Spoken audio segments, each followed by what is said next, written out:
Wall Street Journal reporter Evan Gershkovich is now officially considered, quote, wrongfully detained after he was arrested and charged with espionage in Russia, the first American journalist to face such charges in 40 years. We're making it real clear that it's totally illegal what's happening, and we declared it so, changes the dynamic. The designation clears the way for the State Department to fight for Gershkovich's release. His case is now with the Office of the Special Presidential Envoy for Hostage Affairs, which played a key role in the recent release of WNBA star Brittany Griner. Both detentions have highlighted the Kremlin's deteriorated relationship with the West and its increased isolationism since their invasion of Ukraine. And that's something journalist Linda Kinstler, a friend of Gershkovich, highlights in an op-ed for Politico, writing, quote, his arrest is more than just an assault on the freedom of the press. It's a signal of the grave new reality in which Russia is operating, in which all the old rules and norms no longer apply. Linda Kinstler joins me now, as does Diane Foley, whose son James was abducted and murdered by ISIS in Syria while working as a freelance war correspondent after his death. She founded the James Foley Foundation in his honor to fight for the safety and freedom of journalists around the world. Welcome to both of you. Thank you so much for joining me. Linda, I want to start with you. Can you tell me about your friend?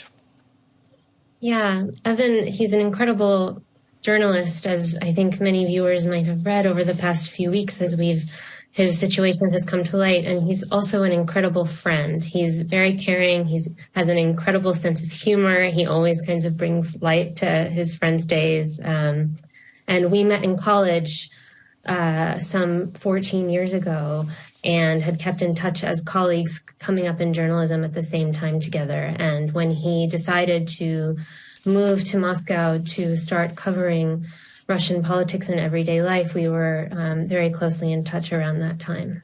Thank you for sharing that. And Diane, remind us about James. Well, Jim, Evan reminds me of Jim. However, Jim was taken a good 9 years ago, actually. 10 years ago now. And but he was a freelance journalist taken by a terrorist group, ISIS. And so they kidnapped and held him for nearly 2 years before killing him. So after that, I just really felt we had to do something so that our country would become aware of how U.S. nationals are being targeted around the world. And Evan, unfortunately, is the latest person targeted. So we must prioritize the return of our brave, innocent Americans when they're out in the world doing their work. I want to underscore that point with some data, Diane, from the James Foley Foundation showing the uptick in the number of countries that are wrongfully detaining U.S. nationals from 2015 to 2022. As you can see, the number climbing and continue to climb. Linda, talk to me about it seems so shocking if you had said to me 3 years ago that I would be worried about an American journalist in Russia. As difficult as our relationship has been over the years, it's not something that I would be actively concerned about. Was it something that he was concerned about, and should I have been concerned about it before this? This is an unprecedented case. An American journalist has not been detained in Russia since the post-Soviet era. That was the last time a U.S. journalist was detained on espionage charges, which are completely baseless and which Evan is currently appealing in a Russian court. But he was not naive. He knew the risks of reporting in Russia. He was very well aware of the increasing repression in the country, which first came for local Russian journalists. There are currently 19 journalists in Russian jails, 6 of whom are Ukrainians from Crimea. And he knew that the climate was worsening for foreign reporters, but I don't think that any of us expected this. Diane Foley, the difference, there are differences here, but at the same time, the trauma and the pain for the folks obviously abducted and family and friends is the same.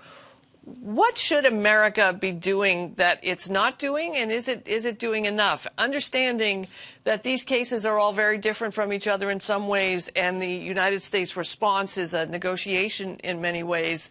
But are we doing enough as a country to free these folks that have been imprisoned? things have improved since when Jim was taken. Our country did literally nothing for Jim or Stephen Sotloff and the other Americans in that time frame. However, our current hostage enterprise is their legacy, if anything. So at least we have a SPIHA for hostage affairs who will be putting his expertise to work for Evan, for Paul Whelan, for Mark Fogel, for other Americans who are also held in Russia. And so I'm so grateful for that.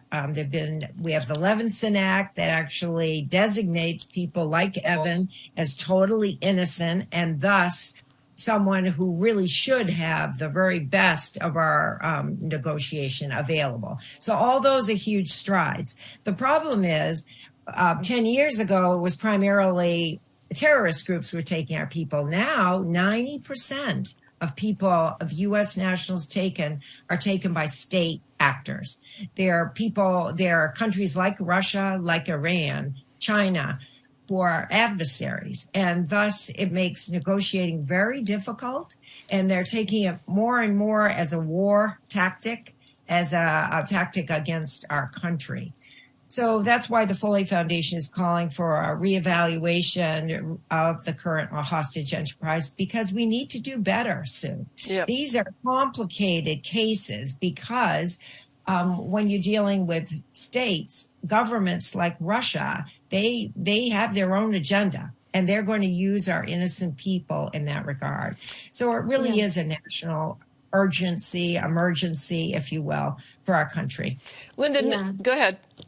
And if I can just add to that, I think, even in what we might imagine as a best case scenario, Russia will not let Evan go until he faces trial and is convicted, as we saw in the Brittany Griner case and in the Paul Whelan case. Paul Whelan, of course, is still there. They have an offer on the table, and the Secretary of State has said that the Russian government should take it.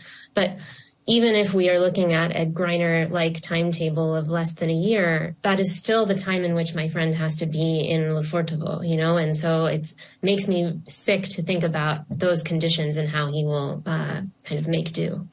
Linda, what was important about reporting on China? What is important for Evan? What are the stories that he was and is compelled to tell that we needed to know about? I think he, as a son of Soviet immigrants, he felt a deep connection to the Russian people and history and felt compelled to chronicle what life is like on the ground there, especially at this time when there is so much growing repression domestically in Russia and fewer voices to cover it. His last piece before he was detained was about the fragile state of the Russian economy. And I think, as we've seen, almost all foreign correspondents have been pulled out of the country since his arrest. And so it's going to be very, very difficult for us to have more news from Russia going forward that we can trust. Thanks. I said China there, which is Freudian slip, instead of Russia. And obviously concerns in many countries who we consider to be our allies, or at least not our enemies, where we have reporters on the ground. Diane, what can an average person do about this? Again, I underscore how complicated these cases are and how individual they are. And again, you're dealing with national players and nations, and sometimes terrorists, sometimes criminals. But what can we do? How can we help? Well, it helps as an American to be aware. I was totally unaware till this happened to us. We also can be more aware of ways to prevent this kind of thing. Journalists and Americans in general are more and more often targeted. Journalists particularly, because when they don't want them investigating the truth, they don't want them to really find out what's happening on the ground.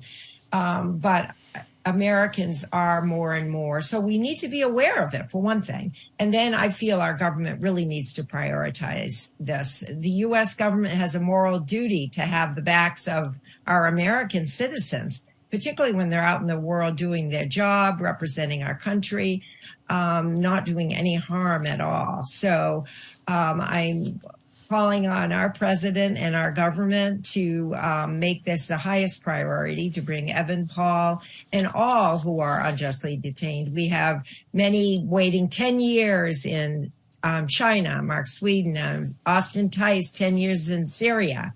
We have people in Iran, 6 years too long, all held because they're for political purposes. So, Linda, how's Evan's family holding up during this?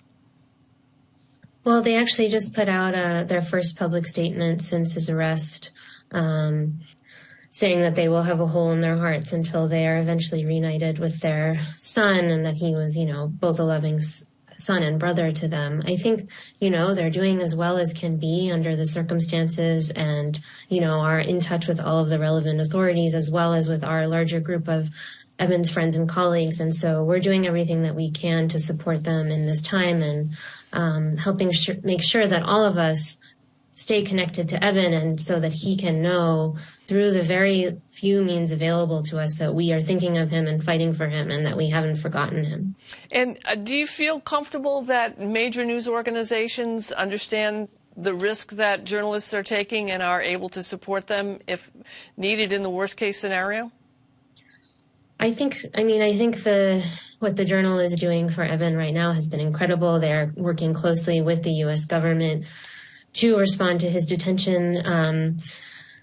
And I think, we're all doing everything we can. This is just an unexpected and completely unprecedented situation. Diane, can you give us the information on the Foley Foundation for folks to get more information? Sure. We have a website, jamesfoleyfoundation.org. And I was just going to say that, freelance journalists often don't have the backing of a big publication like the Wall Street Journal, who is doing just what they need to do to bring this to everyone's attention. But often there are a lot of freelancers who need media companies to have their back. So I would just call on anybody to help support the return of Evan and all innocent Americans. Currently, we have 54 public cases, but we know that's just the tip of the iceberg. We have many in kind of a gray zone, not yet wrongfully detained, don't yet have that designation, or may never have it, but they are being held abroad, and they need our help. Diane Foley and Linda Kinstler, thank you so much for joining us. I appreciate you sharing your stories with us. Thanks so much. Thank you.